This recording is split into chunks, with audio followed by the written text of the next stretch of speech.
at 6. Lots of new projects included in Madison's budget passed last night. That also means new spending, and while some say it's the perfect time to be a little ambitious, others are concerned about how the city will pay the bill. News 3's Brad Chaimson has more on where the money's going and why one alderman feels the checkbook should be closed. Brad. Well, spending has certainly been a scary word for the past year, hasn't it? But there are arguments for taking advantage of low interest rates and building costs. That's why the City Council approved projects. But what about the long-term impact? And now's exactly the time to be making these investments in our community. In 2012, Madison will have a new central library. The City Council approved $37 million to build it. Add the money set aside if the Edgewater deal is finalized, a new Central Park and the Union Corners project, those alone equal more than $50 million. It's about the long-term investments we make in our community. We pay back those investments over 10 years. So you got to take the long-term view there. And again, when you're talking about bricks and mortar construction, there's never been a better time to do that than right now.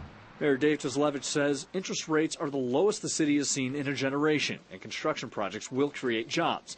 First District Alderman Jed Sanborn feels just because the city can spend doesn't mean it should. I've tried to raise a concern about debt service without sounding apocalyptic.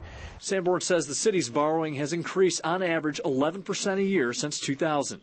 He fears the debt will catch up. The pace of borrowing cannot be sustained, or else the debt service burden would really get out of control. So I think that you're going to see some paring back in the capital budgets. Sanborn says this budget spending will impact future projects. There's no doubt we'll see more debt service. It's a matter of seeing how that impacts our operating budget for 2011. For now, ring up the bill and build. The City Council spoke, feels the opportunity can't be passed. It's a good deal for taxpayers. We are getting historically low construction bids right now.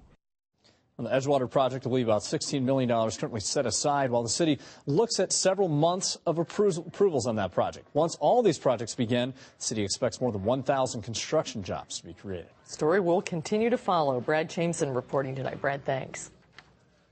Well, this story is our text poll question, by the way, tonight at 9. We're talking about the Madison City budget. It's part of our nightly text poll. Do you think the city budget includes too much borrowing? Text yes or no to 87301. Share your opinions as well, and we'll share the poll results in the conversation tonight on News 3 at 9.